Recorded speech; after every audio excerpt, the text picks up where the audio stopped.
The excavator's steel claw was already tearing into the barn's roof when my truck skidded to a stop.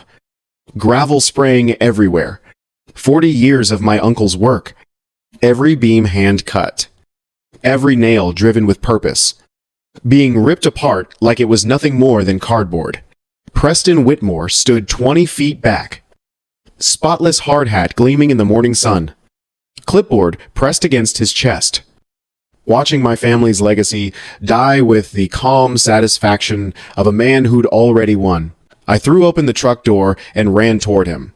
"What the hell are you doing?" He didn't even flinch. Just glanced at his watch, like I was late to an appointment I'd forgotten about. Emergency demolition. Mr. Cooper. The structure was deemed hazardous. We're within our legal rights. Legal rights. This is my property, actually, he said, tapping his clipboard. That's still under dispute, isn't it? Behind him. The excavator's engine roared. Another beam splintered and fell. I heard it crack like breaking bones. 3 weeks earlier. I didn't even know Preston Whitmore's name. 3 weeks earlier, I was standing on that same porch, hammer in hand, replacing rotted boards and thinking I'd finally made the right choice. 52 years old. 3 decades teaching physics to teenagers in Chicago. Divorced.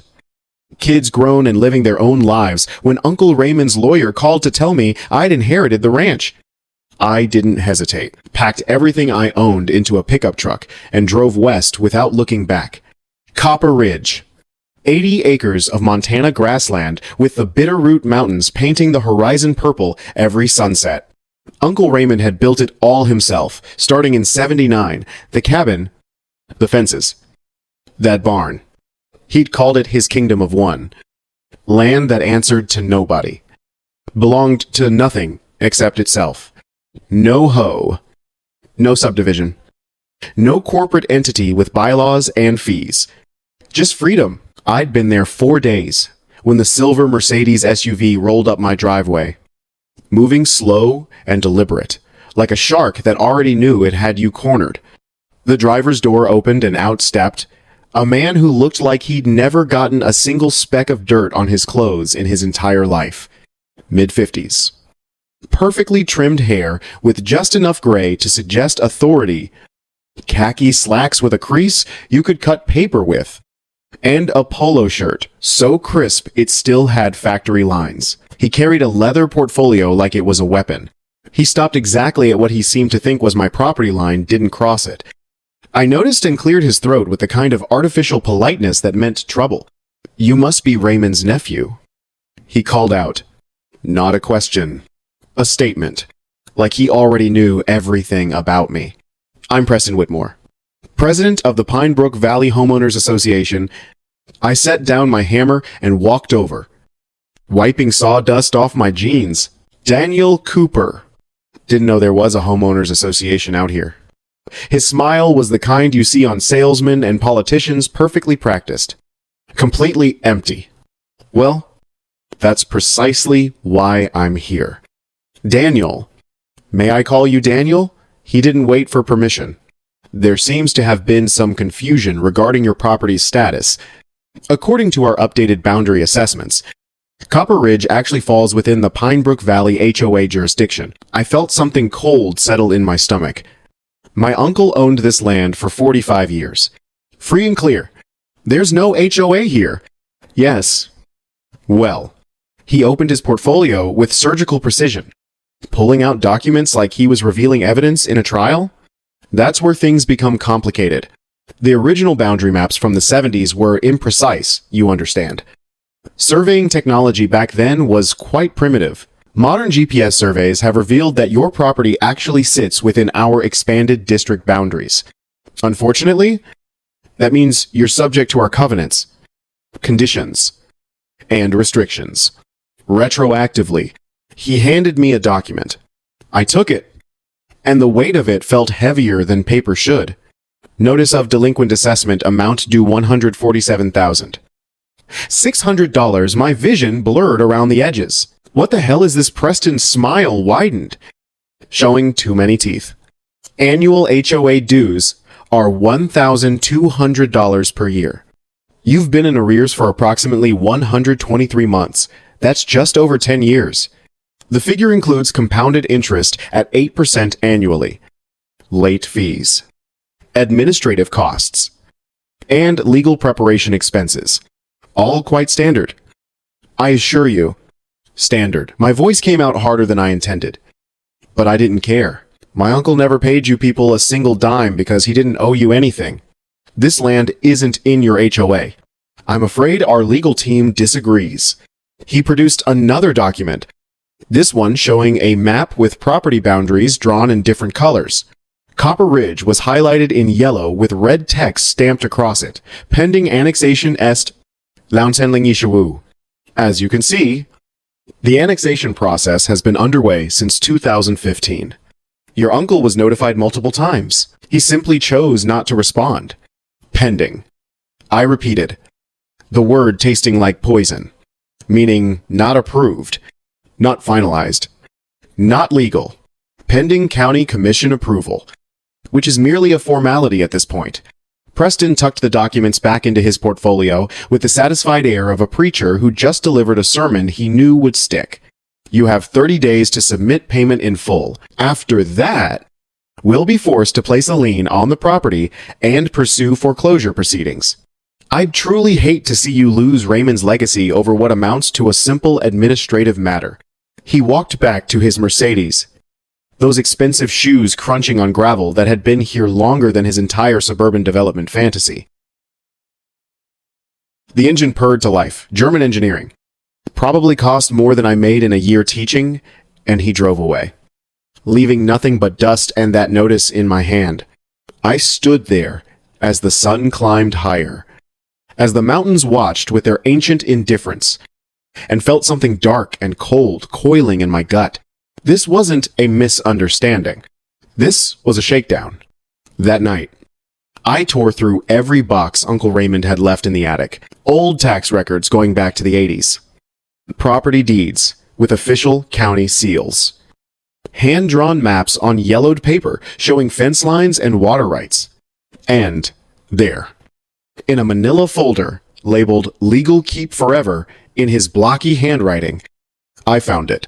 A court order dated April 12th, 2013. Signed by District Judge Margaret Holloway. I read it 3 times, making sure I understood every word. The county had tried to force Uncle Raymond into an HOA expansion back then, claiming something called Coordinated Development Authority that would let them retroactively include independent properties. He'd fought them, hired a lawyer, appeared in court, presented evidence that his land had never been part of any subdivision or development plan. And he'd won. Judge Holloway's ruling was crystal clear. Copper Ridge is not subject to Pinebrook Valley HOA jurisdiction and shall remain an independent parcel. Any future attempts to annex said property require explicit voluntary consent from the landowner. This ruling is final and binding. Final and binding. I made copies of everything. The court order, the original property deed from '79, Uncle Raymond's survey maps. Then I drove into town. Dottie's General Store sat on Main Street, the kind of place that sold everything from canned soup to fishing tackle, where the locals gathered to trade news and gossip in equal measure. Dottie herself was behind the counter, a woman in her 70s with steel gray hair pulled back in a bun, and eyes that looked like they'd seen every kind of human foolishness and weren't impressed by any of it. "You must be Raymond's nephew," she said, before I could introduce myself. "Got his build. Got that same look he'd get when he was working through a problem." "Daniel Cooper." I shook her hand, calloused. "Strong. Honest. I need to ask you about the HOA. About Preston Whitmore." Her expression darkened immediately, like storm clouds rolling over the mountains. Preston Whitmore and his gang of vultures.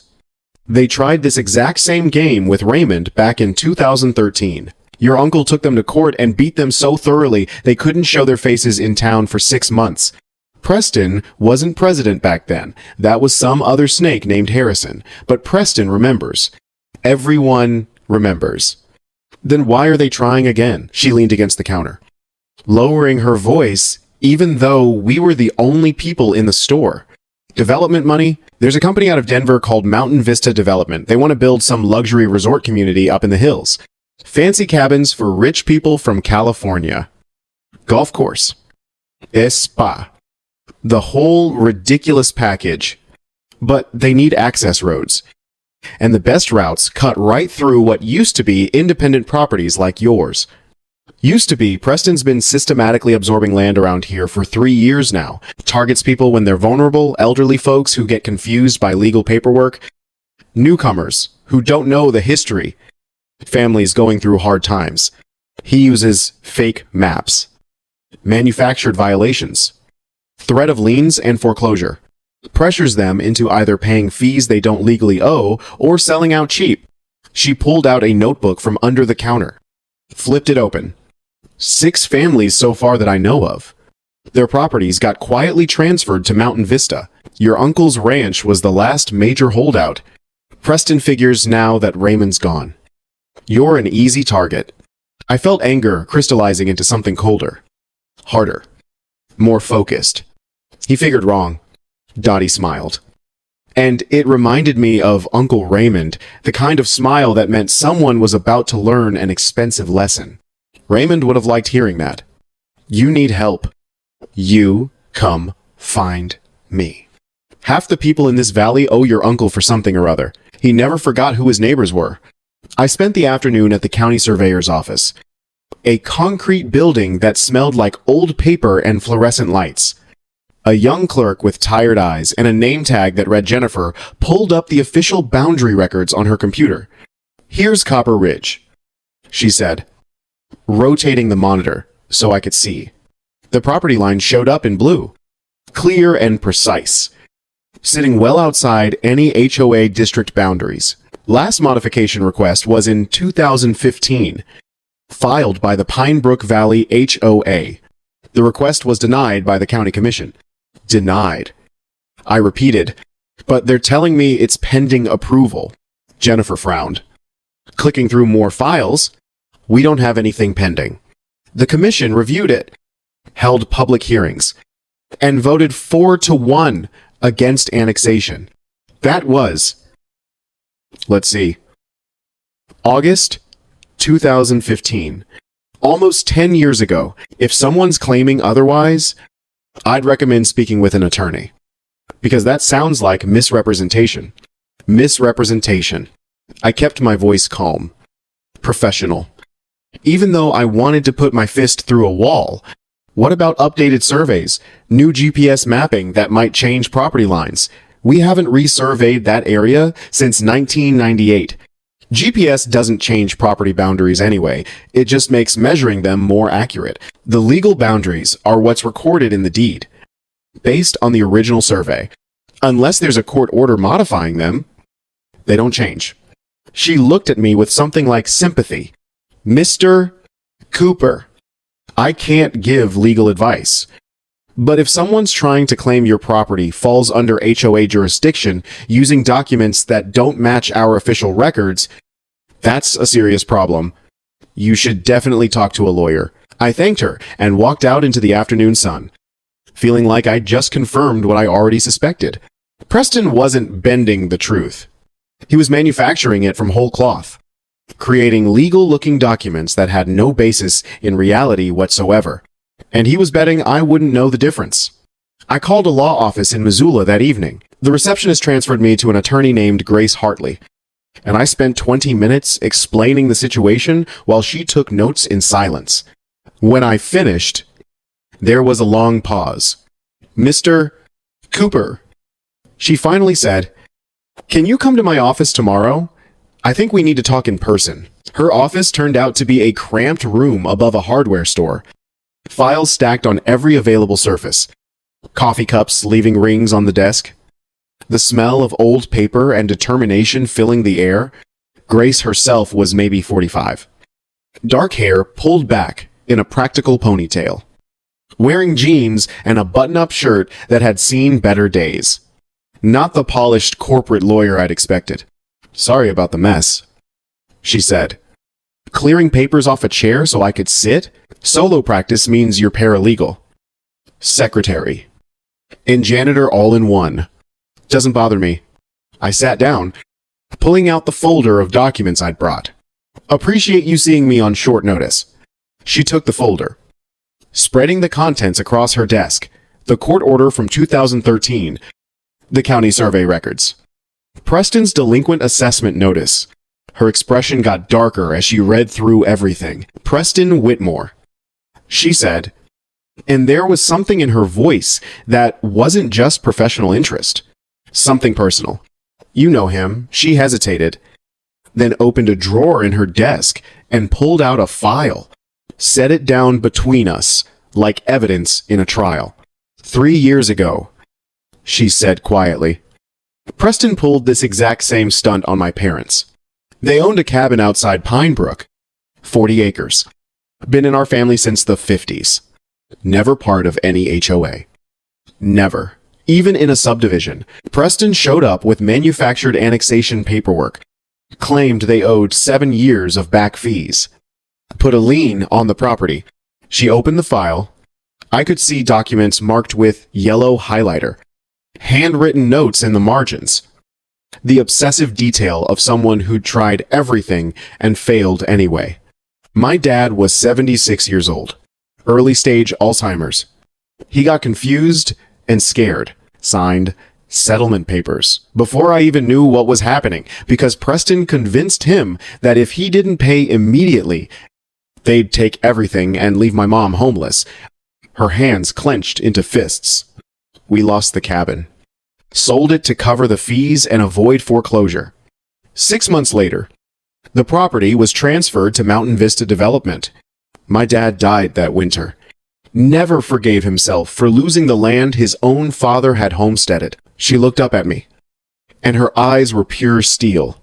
Preston Whitmore is a predator. Mr. Cooper. He targets people when they're vulnerable, elderly, new to town, grieving. Confused? He's very good at it because he understands that most people don't have the resources or the will to fight back. They either pay or they run. And either way, he wins. But you couldn't stop him, even as a lawyer. By the time I found out what happened, my dad had already signed the settlement. There was no fraud I could prove, just an elderly man making a bad decision under pressure. Preston's good at staying just inside the legal boundaries while destroying people's lives. She pushed the file aside and met my gaze directly. But you're different. You're not elderly. You're not confused. You haven't signed anything. And most importantly, your uncle already beat them in court once. Which means there's a documented paper trail proving they have no jurisdiction. She leaned forward. I'll take your case on contingency. If we win, I get 30% of any settlement or damages. If we lose, you pay nothing. But I need you to understand something. Daniel, I'm not doing this just for you. I'm doing this because Preston Whitmore needs to be stopped. And you're the best chance I've had in 3 years to actually stop him. I thought about Uncle Raymond. About that court order from 2013. About Dottie saying half the valley owed him for something. About legacy and what it actually means. Then let's stop him. I said. We shook hands. 3 days later, Preston came back. I was replacing a section of fence when I heard his Mercedes crunching up the gravel drive. This time, when he got out, he wasn't carrying the portfolio. He was carrying a bottle of wine. Daniel, he called out. His voice different, softer, almost friendly. Can we talk? Off the record. Every instinct told me to send him away, but I wanted to hear what game he was playing now. So I set down the wire cutters and walked over. He held up the wine bottle like a peace offering. Thought maybe we got off on the wrong foot, he said. Mind if I sit? Against my better judgment. I gestured to the porch. He settled into one of the chairs Uncle Raymond had built, setting the wine between us, an expensive label. The kind I'd never buy for myself. Look, Preston started. Hands open. Palms up, classic, non-threatening body language. The kind they teach in sales seminars. I know this whole situation must be overwhelming. Trust me. I've been on the receiving end of legal paperwork before. It's terrifying. All those numbers and deadlines and consequences. But here's the thing. He leaned forward, and his expression looked genuinely concerned. I'm not the bad guy here. I'm really not. I'm just doing my job. The HOA board, the county development committee, the lawyers, those are the people making these decisions. I'm basically just the messenger. You're the president. I said flatly. President. Sure. But that's largely ceremonial. The real power is with the developers, the county officials, and the attorneys. I'm just trying to keep everyone happy and follow the rules.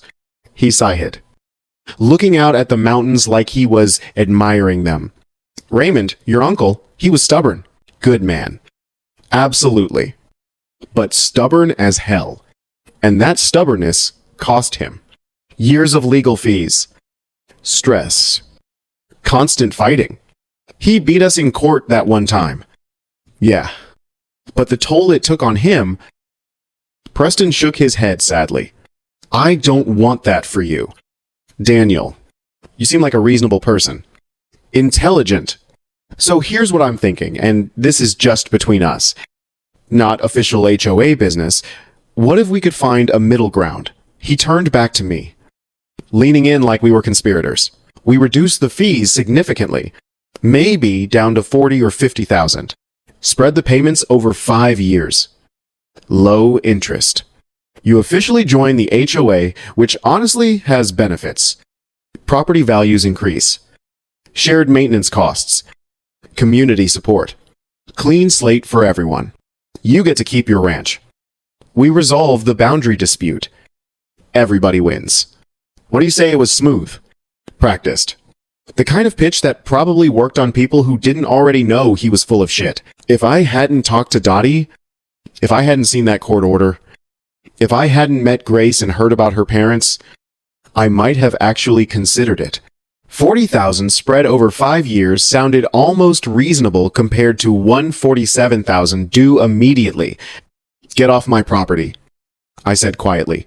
The concern vanished from his face, like someone had flipped a switch. The real Preston came back cold. Calculating. Annoyed that his performance hadn't worked. I tried being nice, he said, standing up and grabbing his wine bottle. I really did try. But you know what? Your uncle was a stubborn bastard. And I see the apple didn't fall far from that particular tree. He walked to the porch steps, then turned back. So here's what's actually going to happen. Daniel, you're going to lose this ranch. Maybe not this month. Maybe not next month. But you will lose it. Because I have the law on my side. I have the county on my side. And I have time. Lots of time. And you. You have a crumbling barn and about $30,000 in your checking account. So does the math teacher. You can't afford to fight me. And we both know it. He drove away. And I sat there on the porch, thinking about that last line. $30,000 in my checking account. He knew my bank balance. Preston wasn't just filing paperwork. He was tracking me, monitoring me, treating this like a military campaign where he'd already done reconnaissance on the enemy. I called Grace immediately. He's watching me. I told her. Somehow he knows my financial information. Not surprising, she said grimly. HOAs can request financial disclosure as part of lien proceedings. He probably filed preliminary paperwork with the county that gave him access to certain records. It's quasi-legal, pushing ethical boundaries, but not quite crossing them. Classic Preston. So, what do? We will file our lawsuit tomorrow. Fraud. Harassment. Abuse of process. Intentional infliction of emotional distress. We go on the offensive and put him on the defensive. And Daniel, don't pay them anything. Don't sign anything. Don't even talk to Preston without recording it. Montana's a one-party consent state. So you're allowed to record any conversation you're part of. Start documenting everything. The lawsuit got filed on a Friday. By Monday, Preston escalated. I'd driven into town for supplies. Maybe gone 3 hours total. When I got back to Copper Ridge, I saw them immediately orange survey stakes driven into my land. Dozens of them, forming lines that cut right through my property in directions that made no sense. A white pickup truck with Pinebrook Valley HOA stenciled on the door was parked near my barn. Two men in reflective vests were taking measurements with equipment that looked official and expensive. I pulled up fast. Tires throwing gravel? What the hell are you doing? The older one, a thick-necked guy with a clipboard, barely looked at me. HOA boundary assessment. We have authorization. Authorization. I kept my voice level, even though I wanted to grab that clipboard and break it in half. This is private property. You're trespassing. Actually. Preston's voice came from behind me. I spun around.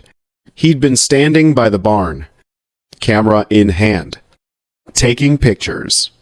This is disputed property currently under HOA review. We're well within our rights to conduct necessary assessments and safety inspections. He was wearing a bright yellow safety vest over his polo shirt. Hard hat perched on his head. Playing the role of responsible community official conducting legitimate business. Get off my land. I spaced the words out carefully, giving him every chance to comply before things escalated. Preston smiled that empty smile. We'll be finished shortly. Oh. And Daniel, I wanted to give you advance notice as a courtesy. We've scheduled an emergency demolition for that structure. He gestured casually at the barn. Our certified safety inspector has determined it poses an imminent hazard to the community. Structural instability. Fire risk. Potential collapse. We're required by our bylaws to address such hazards immediately. That barn is solid. My uncle built it himself 45 years ago. There's nothing wrong with it. Our expert inspector disagrees. The demolition is scheduled for next Monday at 8 a.m. Of course. If you were a member in good standing of the HOA, you could file an appeal through our internal review process. But given your delinquent status and pending legal action, he shrugged, the gesture dripping with false sympathy. Afraid you don't have that option. Safety first. You understand. They stayed for another 20 minutes, measuring things that didn't need measuring, taking photos of angles that proved nothing, performing their little theater of official authority. When they finally left, I stood in the barn doorway looking at those hand-hewn beams Uncle Raymond had shaped with his own tools, and felt rage crystallize into something diamond-hard and focused. Grace told me we could file for an emergency injunction to stop the demolition, but it would take time hearings, arguments, judicial calendars, maybe more time than we had. They're trying to provoke you? She said over the phone. They want you to do something stupid, physically interfere, threaten someone. Give them cause to get a restraining order or press charges. Don't give them the satisfaction. Document everything. Take photos. Record video. Be smart. Not angry.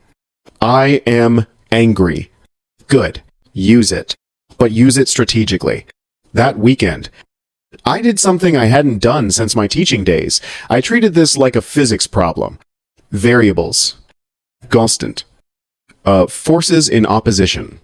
If Preston was applying pressure, where was the weak point in his system? I pulled out his updated boundary map again. The one showing Copper Ridge shifted 340 feet to the east. Something about it had bothered me from the beginning, but I hadn't been able to articulate what. Now I looked at it with a scientist's eye. Maps aren't arbitrary. They're based on geodetic surveys, GPS coordinates, physical benchmarks drilled into bedrock. I downloaded the county's official survey data and overlaid it with Preston's map using free GIS software I'd used for teaching labs. The discrepancy wasn't subtle once you knew what to look for. Preston's map showed boundary markers that didn't exist in the official geodetic database. reference points that had never been installed, and the coordinates he'd used were off by 0.003 degrees, tiny on a global scale, but huge when you're talking about property lines. That's the margin of error you get when someone uses consumer-grade GPS on their phone instead of professional surveying equipment. I checked the digital file metadata created 14 days ago, last modified 3 days before Preston first showed up at my door. The supposed updated survey hadn't been conducted by a licensed surveyor at all. Preston had drawn it himself, probably using satellite imagery and graphic software, creating official-looking fiction. I printed everything, highlighted the discrepancies in yellow markers, annotated the technical details, sent it all to Grace with a note. He didn't just fudge the boundaries. He fabricated the entire map. Her response came back in 5 minutes. This is exactly what we need. He's not just wrong, he's committing fraud. Monday morning arrived too fast. I woke before dawn, made coffee in Uncle Raymond's old percolator, and sat on the porch watching the sun rise over the mountains. At 7:15%, I heard the trucks, 2 of them, heavy equipment, diesel engines rumbling up my driveway like approaching thunder, an excavator on a flatbed trailer, a dump truck, Preston's white pickup, and behind them, a sheriff's cruiser. They parked in a line, and Preston climbed out wearing that hard hat, carrying his ever-present clipboard. The excavator operator started unloading his machine, hydraulics hissing. I walked down to meet them, phone in my pocket, recording everything. Morning. Daniel. Preston called out cheerfully, like we were neighbors getting together for a barbecue. I'm afraid I need you to clear the area. This is an authorized safety demolition, and for liability purposes. You'll need to maintain a distance of at least 100 feet. You touch that barn, you're destroying property you have no legal right to touch. That's criminal vandalism. Actually, it's emergency hazard abatement, authorized under Section 7 of our HOA Charter and County Safety Code 42-18. He held up a document covered in official-looking stamps. All quite legal. I assure you, there is no emergency. There is no hazard. There's just you, trying to intimidate me into giving up land you can't legally claim. Preston's smile finally dropped. You have 1 minute to move your vehicle, or we'll have it towed for obstruction of legitimate HOA business. I didn't move. Preston pulled out his phone and made a call. 5 minutes later, the sheriff's cruiser door opened, and out stepped a man I recognized from town, Sheriff Wade Brennan. 50s. Overweight. Eyes like river stones. A gut hanging over his belt that suggested he spent more time at his desk than on patrol. Mr. Cooper. He drawled, hand resting casually near his gun. I'm going to need you to cooperate here, Sheriff. This is civil trespass and property destruction. They're claiming authority they don't have. I've reviewed the paperwork. He tapped the document Preston had shown him. HOA's got authorization for emergency demolition. You're interfering with its execution. That's obstruction, and I can arrest you for it. That paperwork is fraudulent. My attorney has. Now, I don't know anything about fraud. Brennan interrupted, stepping closer. What I know is I've got what looks like a proper county safety order right here, and you're refusing to comply. You want to fight about it in court. That's your business. But right now, you're going to move that truck, or I'm going to move you. Your choice. I looked past him at Preston, who was smiling now, really smiling, and I understood the full scope of what I was fighting. Preston didn't just have fake documents. He had the local law enforcement on his side. Maybe payoff. Maybe political favor. Maybe just small-town connections didn't matter. The result was the same. How much is he paying you? I asked quietly. Sheriff Brennan's face darkened. You want to repeat that? I asked how much Preston Whitmore is paying you to help him steal my land. His hand moved to his handcuffs. One more word. And you're spending the night in lockup for disorderly conduct and obstruction. You're new here. Cooper, you don't know how things work. Preston Whitmore is on the County Development Board. He's got friends in the state capitol. He donates to community programs and local campaigns. You're nobody. A Chicago teacher playing rancher. So here's my advice. And I'm only going to say it once. Take whatever settlement he offers and go back where you came from. I wanted to fight. Every atom in my body wanted to stand my ground. Physically block that excavator. Force them to drag me away in handcuffs on camera so the whole world could see what was happening here. But Grace's words echoed in my head. Be smart. Not angry. I moved the truck. They demolished Uncle Raymond's barn in 4 hours. I watched from the porch as the excavator's steel claw bit into the roof, as hand-cut beams splintered like kindling, as 45 years of work and memory collapsed into a pile of broken wood and twisted metal. Preston supervised the entire operation, making calls on his phone, directing the workers, playing his role as responsible community leader protecting public safety.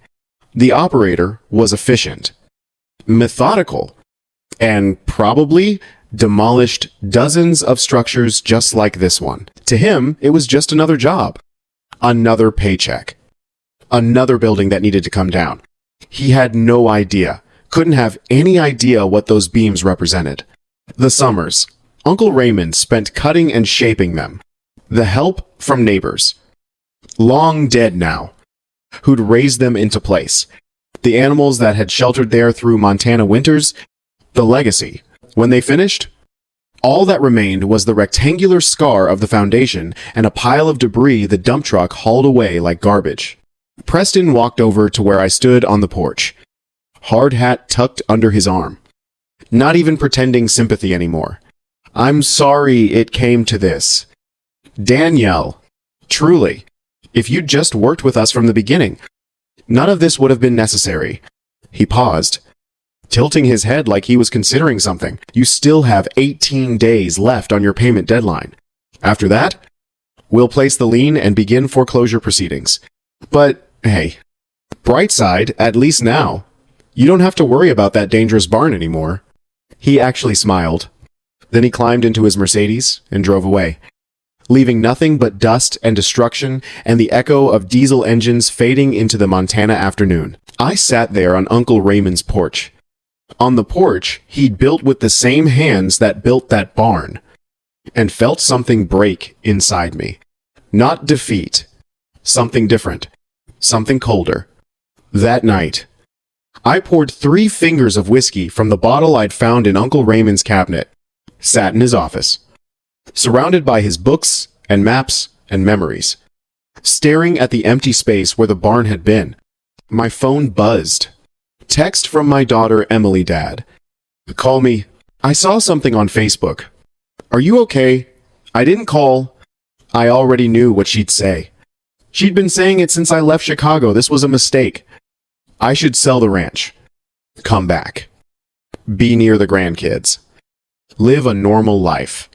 And now she'd have proof. See. Dad, see what happens when you try to be something you're not. Maybe she was right.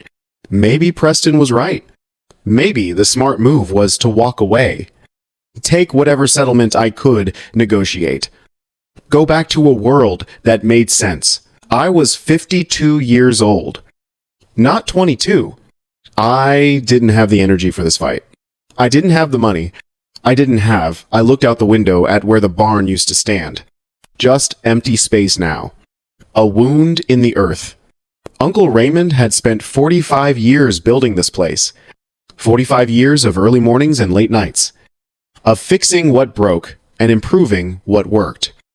Of standing his ground when people like Preston tried to take it. He'd fought them once in 2013 and won. Even though it cost him money and time and stress, he'd done it anyway. Because some things matter more than convenience. Some things you don't walk away from just because walking away is easier. I poured the rest of the whiskey onto the ground outside onto Uncle Raymond's ground. Ground that was still mine no matter what Preston's fake maps said, and went back inside to work. The next 3 days were a masterclass in institutional harassment. Tuesday morning, my power went out. I called the utility company and spent an hour on hold before reaching someone who told me there was a service discontinuation notice filed by the property owner. I am the property owner. Our records show the Pinebrook Valley HOA has a legal lien on the property. Sir, until that's resolved, they have authority to make decisions regarding utilities. And I hung up. Spent the next 72 hours running the house on Uncle Raymond's old generator, burning through $50 a day in diesel fuel. Wednesday, my homeowner's insurance sent a cancellation notice. Reason stated, property in disputed legal status deemed high risk for coverage purposes. Without insurance, the bank that held Uncle Raymond's old mortgage almost paid off. Just $8,000 remaining could technically call the entire loan due immediately. Another pressure point Preston was squeezing.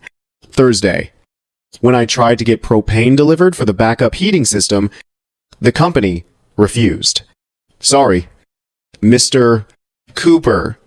We've been advised by county safety that there's a demolition order on your property. The demolition already happened. They tore down my barn. Not my house. Our records show the entire property is flagged as structurally unsound pending HOA inspection. We can't deliver to properties under safety review. Liability issues. You understand. I drove 40 miles to buy electric space heaters instead, watching my savings drain away like water through cupped hands. Friday morning, I went to the bank to withdraw cash for Grace's retainer fee. The ATM denied my card. I went inside, where a young teller I'd seen around town looked at her computer screen and then at me with obvious discomfort. Mr. Cooper, there's a hold on your account. What kind of hold? She glanced at her manager, a middle-aged man with a receding hairline who came over with the expression of someone about to deliver bad news they didn't create. We received a pre-lien notice from the Pinebrook Valley HOA. He explained. Voice, carefully neutral. Until the outstanding debt is resolved, we're legally required to freeze liquid assets to ensure payment capability. I'm sorry, but there's nothing we can do until the legal situation is clarified. I stood there, debit card in hand, watching my financial independence evaporate. Preston had just cut off my ability to pay my lawyer. No money meant no legal defense. No legal defense meant no case. I walked out of that bank and sat in my truck, staring at the courthouse across the street. And for the first time since this started, I felt the cold weight of defeat settling over me like a Montana winter. Preston wasn't just fighting me in court. He was dismantling my entire life. Piece by piece, using systems and institutions and legal technicalities to slowly strangle me until I had no choice but to surrender. I drove back to Copper Ridge, past the empty space where the barn used to be, and sat on the porch for a long time. Then I pulled out my phone and called Grace. My accounts are frozen. I told her, I know. They filed the pre-lien yesterday. Standard intimidation tactic, they freeze your assets. Make it impossible for you to fight. Then offer a settlement that seems reasonable compared to losing everything. So what do? You don't panic. I'm working on contingency. Remember, you don't owe me anything unless we win. And Daniel, her voice got harder. We're going to win. Because Preston just made a mistake. What mistake? He moved too fast. Got too aggressive. Emergency demolitions. Frozen bank accounts. Utility shutoffs. He's creating a paper trail of harassment that works in our favor. Every action he takes gives us more ammunition. Let him keep digging his own grave. It doesn't feel like he's digging a grave. It feels like he's burying me in one. I know it does. But trust me, we have the 2013 court order. We have proof his boundary maps are fabricated. We have evidence of systematic harassment. What we need now is the smoking gun, the one piece of evidence that proves criminal fraud, not just civil overreach. And how do we find that Grace was quiet for a moment? We look at the annexation agreement. The document Preston's entire case rests on the one supposedly signed by your uncle in 2015, agreeing to join the HOA. If we can prove that signature is forged, then we don't just win the case, we destroy him. Exactly. Email me a copy of any documents you have with your uncle's genuine signature. I'm bringing in a handwriting expert. I spent that evening going through Uncle Raymond's files again, pulling out anything with his signature. His will, obviously. The property deed transfer. His driver's license. Old checks from his account. Birthday cards he'd sent me over the years. Always signed Uncle R in his distinctive angular handwriting. But something was nagging at me as I looked at these samples. Something about the annexation agreement signature Preston had provided as evidence. I'd taught physics for 30 years, taught students how to analyze motion, how to measure force and pressure, how to look at data and see what was really there versus what people assumed was there. And handwriting, when you thought about it, was just applied physics force, pressure, velocity, angle of attack. I photographed Preston's annexation agreement signature and compared it side by side with authentic samples of Uncle Raymond's writing, loaded them into image analysis software I'd used for teaching labs. The kind that could measure motion and pressure distribution in video frames. The more I looked, the more I saw, real handwriting has variable pressure. You press harder on downstrokes, lighter on upstrokes, reflecting the natural biomechanics of how the human hand moves. It's involuntary, impossible to fake consistently. When I analyzed the pressure distribution in the genuine signatures, I saw exactly that pattern: dark, heavy lines on downward strokes, lighter, thinner lines on curves and lifts. The annexation signature had perfectly uniform pressure throughout. Every stroke, the same darkness, the same thickness, the same weight. Exactly what you get when someone traces over an existing signature with careful, steady pressure, trying to replicate the shapes without understanding the underlying physics of how those shapes were created. More than that, certain letters were rotated slightly 3 to 5 degrees off their usual angle, subtle enough that most people would never notice, but consistent with someone tilting a piece of paper to make tracing easier from a particular direction. It was a forgery. I could prove it mathematically, scientifically, irrefutably. But that wasn't enough. Expert testimony could be challenged, dismissed as competing opinions. What we needed was something impossible to dispute. I looked at the date on the annexation agreement again, March 15th, 2015. Something about that date bothered me, scraped against my memory like sandpaper. Then it hit me. March 2015. That was when I grabbed my phone and pulled up Uncle Raymond's death certificate, the one I'd needed for the estate transfer. Cause of death: complications from acute myocardial infarction sustained in March 2015. Heart attack. March 2015. My hands were shaking as I called Grace, not caring that it was almost midnight. The annexation agreement is dated March 15th, 2015. I said as soon as she picked up, "When did Uncle Raymond have his heart attack? The one that eventually killed him? I heard papers rustling." Computer keys clicking. According to his death certificate, March 14th through March 20th. Acute MI with subsequent complications. He was hospitalized for 6 days initially. Then she stopped. Daniel, the agreement is dated March 15th. Can you get his hospital records? I can try. But that'll take time. Medical records have privacy protections even after death. I'll need to file formal requests as executor of the estate. Prove your authority. Wait for how long? 3 days, minimum. Maybe longer if the hospital's records department is backed up. Do it. Whatever it takes. Because if Uncle Raymond was in the hospital when that signature was supposedly made, then Preston forged a legal document while your uncle was fighting for his life. Grace's voice had gone cold and sharp. That's not just fraud. Daniel, that's criminal. That's prison time. Those 3 days felt like 3 years. I spent them documenting everything, photographing the property, recording video tours, backing up files, preparing for whatever came next. Preston's 30-day payment deadline was approaching, and I still had no money, no barn, and a legal case that felt like David facing Goliath if Goliath had a law degree and the sheriff's department on speed dial. On the second day, I drove into town for supplies and saw a man I recognized from the barn demolition, the excavator operator, coming out of the hardware store. On impulse, I approached him. "Hey, can I ask you something?" He looked wary, probably remembering me from Monday. "Look, man, I was just doing my job. Nothing personal. I know. I'm not angry at you. I just want to know, did anyone from the HOA actually inspect that barn before the demolition order?" He glanced around. Uncomfortable. "They said there was an inspection report. That's all I know. They gave me the work order. I did the job.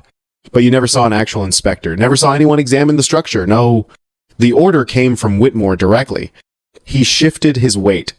"Look, between you and me, that barn was solid. I've demolished a lot of structures, and that one was better built than most houses I've seen. Those beams were hand-hewn, properly joined.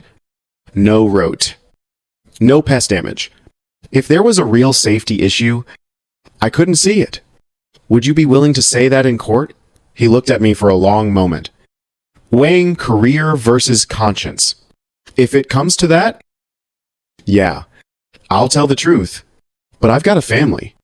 Bills to pay. I can't afford to get blackballed from county contracts." "I understand. Thank you." He nodded and walked away. But something in that exchange gave me hope. Not everyone was on Preston's payroll. Some people still cared about the truth. The hospital records arrived on the third day, delivered by courier in a sealed envelope marked Confidential Medical Records, EC, Authorized Release Only. Grace and I sat in her office as she opened it, spreading pages across her desk. Admission notes, treatment protocols, medication schedules, hourly vital sign measurements, the complete medical history of Uncle Raymond's fight for survival in March 2015. We went through them page by page. And then Grace stopped, her finger hovering over a nurse's notes entry. "Here," she whispered. The annexation agreement Preston had provided as evidence was time-stamped 14:30 hours 2:30 in the afternoon on March 15th, 2015. At that exact moment, Uncle Raymond had been lying unconscious in an ICU bed, breathing through a tube. His brain so oxygen-deprived, he couldn't open his eyes or respond to his own name. He couldn't have signed anything. He couldn't have held a pen. He couldn't have even known where he was. He forged it. I said, and my voice sounded strange in my own ears. Cold. Final. While Uncle Raymond was fighting for his life, Preston forged his signature to steal his land. Grace looked up at me, and I saw something in her expression I hadn't seen before. Not just determination. Fury. "We've got him," she said quietly. "This isn't a civil case anymore. Daniel, this is criminal fraud. Document forgery. Maybe even elder abuse, if we can prove Preston knew Raymond was incapacitated. We're not just winning this lawsuit. We're ending Preston Whitmore's career and putting him in prison." The preliminary hearing came first. 2 weeks before the main trial, I sat in the gallery while Grace presented our initial evidence to Judge Margaret Holloway, the same judge who'd ruled in Uncle Raymond's favor back in 2013. Preston's legal team was impressive. 3 lawyers in expensive suits, carrying briefcases that probably cost more than my truck, presenting their case with the polished confidence of people who'd never lost. They showed the boundary maps, Preston's fabricated version that proved Copper Ridge fell within HOA jurisdiction. They presented fee schedules, bylaws, and emergency safety protocols. They showed photographs of the barn taken from angles that made it look worse than it was, and inspection reports that I'd never seen before, probably manufactured just like the maps. Everything looked legitimate if you didn't know what to look for. Judge Holloway reviewed the documents carefully, her expression neutral. Then she looked at Grace. Miss Hartley, I've reviewed your client's counterclaim. You're alleging fraud, harassment, and abuse of process. Those are serious accusations. What evidence do you have Grace stood? Your Honor, I'd like to submit 3 items for your consideration. First, the court order you yourself signed on April 12th, 2013, clearly stating that Copper Ridge is not subject to HOA jurisdiction and that any future annexation requires explicit voluntary consent from the landowner. She placed the document on the bench. Judge Holloway picked it up. Read it. And something flickered across her face. Recognition. Maybe memory of that original case. Second, Grace continued. Comparative analysis of the HOA's updated boundary maps versus official county survey records, showing clear discrepancies and evidence of digital fabrication. The metadata shows these maps were created 2 weeks ago, not based on any legitimate surveying work. More documents joined the first. And third, Grace paused, and I saw her take a breath. Medical records from Missoula General Hospital proving that on March 15th, 2015, the date of the alleged annexation agreement, Raymond Cooper was unconscious in the ICU, physically incapable of signing any document. She placed the hospital records on top of the others, and I watched Preston's lead attorney go very, very still. Judge Holloway read through the medical records in silence. When she looked up, her expression had changed. No longer neutral. Cold. Mr. Morrison. She addressed Preston's attorney. Do you have an explanation for how your client obtained a signature from a man who was, according to these records, in a medically induced coma at the time? Morrison stood, exchanging desperate glances with his colleagues. Your Honor, we're only just seeing these medical records now. We'll need time to verify their authenticity. And are you suggesting these hospital records are fraudulent? Judge Holloway's voice could have cut glass. No, Your Honor. But there may be an error in the dates. Or perhaps the document was signed earlier and misdated. Or your client forged a signature while the victim was fighting for his life. The judge set the records down with deliberate force. Here's what's going to happen. I'm issuing an immediate preliminary ruling in favor of Mr. Cooper. All claimed fees are void. The HOA lien is dissolved. The emergency demolition of Mr. Cooper's property is deemed unauthorized and illegal. Preston shot to his feet. Your Honor, that's sit down. Mr. Whitmore. Judge Holloway's tone left no room for argument. Furthermore, I'm referring this matter to the County Prosecutor's Office for criminal investigation into forgery, 8, fraud, and abuse of legal process. The evidence suggests systematic criminal activity, not merely a civil dispute. She turned to her clerk. Please contact the prosecutor immediately and schedule a full hearing for 3 weeks from now, at which point the defendants will have the opportunity to explain under oath how they obtained this signature. The gavel came down. Preston's lawyers were already packing their briefcases, whispering urgently among themselves. Preston himself sat frozen, his face gone pale, probably running calculations in his head about prison time and ruined reputations and everything he'd built collapsing around him. Outside the courthouse, reporters were waiting. Word had spread that the notorious HOA president was in trouble. Preston pushed through them without comment, climbing into his Mercedes with shaking hands. Grace turned to me. It's not over yet. They'll try to settle, offer deals, maybe even try to discredit the medical records somehow. But Daniel, she smiled. We just won. The rest is just cleanup. The criminal charges came down fast. County Prosecutor Jennifer Chen, young, ambitious, clearly seeing this as a career-making case, filed formal charges within 72 hours, 3 counts of forgery in the first degree, 2 counts of fraud, 1 count of criminal impersonation, and abuse of authority under color of law. They arrested Preston at his home on a Tuesday morning. Perp walked him out in handcuffs while neighbors watched and cameras rolled. The footage made the evening news in 3 states. The investigation expanded rapidly. Once prosecutors started digging, they found the pattern Grace had suspected all along. 5 other families Preston had targeted over the past 3 years. Forged signatures, manufactured violations, fake inspection reports, the elderly couple whose cabin my lawyer's parents had lost, a widow whose husband had died 6 months before Preston showed up with fee demands, a veteran with PTSD who'd signed a settlement just to make the harassment stop. All of them came forward once they knew they weren't alone. Mountain Vista Development, the Denver company that had been quietly accumulating the properties, threw Preston under the bus so fast it probably left skid marks.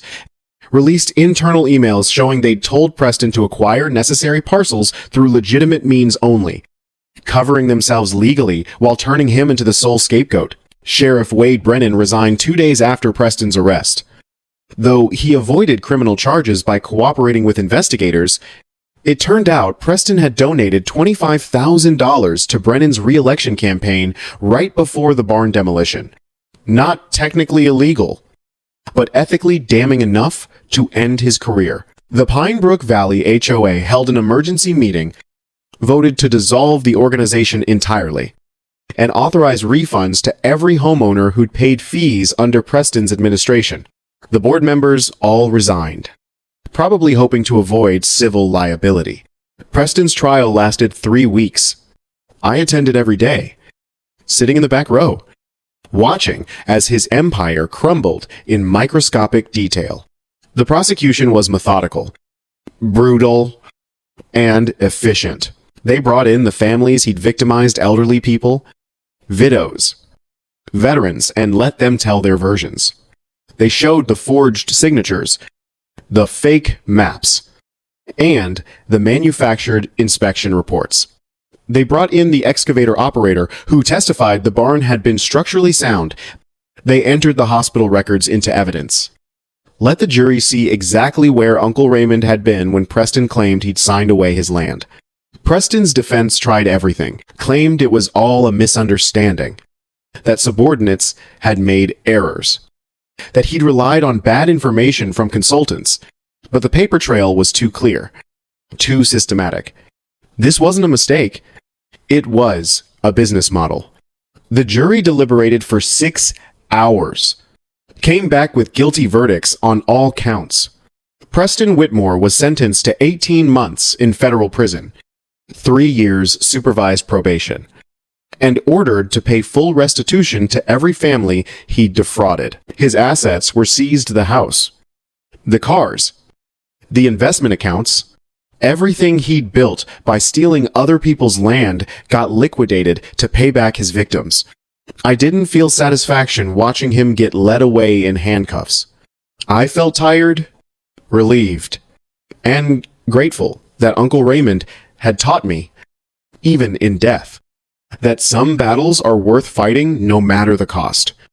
The civil settlement came through 2 months later. The HOA's insurance company, desperate to avoid a lengthy lawsuit and more bad publicity, offered $270,000 to cover the barn demolition, legal fees, emotional distress, and punitive damages. Grace took her 30% well-earned. I used part of mine to pay off Uncle Raymond's remaining mortgage, putting the ranch fully in my name with no liens, no disputes, no asterisks, free and clear. The rest I set aside for rebuilding. On a Saturday in November, when the first snow was dusting the bitterroots, something happened I didn't expect. I was on the porch, drinking coffee and trying to decide where to start with the barn reconstruction, when I heard trucks, a lot of trucks, 8 pickups came up the driveway, pulling trailers loaded with lumber, tools, and supplies. They parked in a line, and people started climbing out. Tom Reeves and his sons, Dottie from the general store, a couple I'd met in town named Sarah and Mike, the excavator operator, even old Everett with his cane and his surveyor's eye. Tom walked up to the porch, extending his hand. "Heard you could use some help rebuilding." I appreciate it. But I can hire contractors. Your uncle helped my family when we lost our house in '08. Tom interrupted, showed up with a truck full of food and supplies. Told us we'd get through it. Never asked for a thing in return. People remember that kind of thing. Daniel, this valley remembers who shows up when things get hard. Raymond showed up. Now we're showing up for you. By 9 a.m.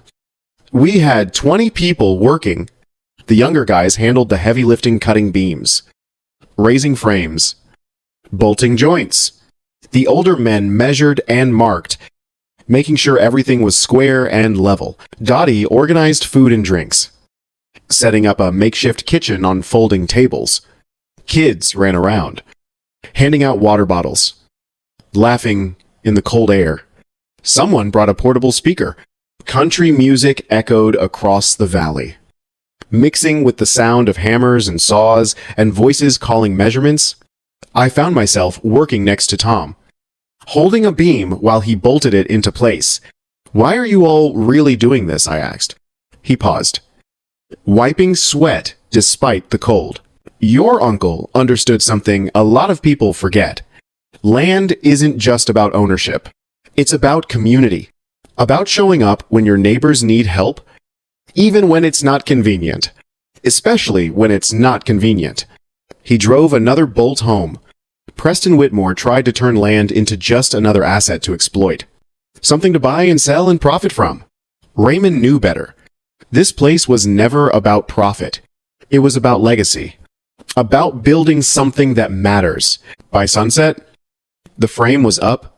Not finished. We'd need more weekends to complete the walls. The roof?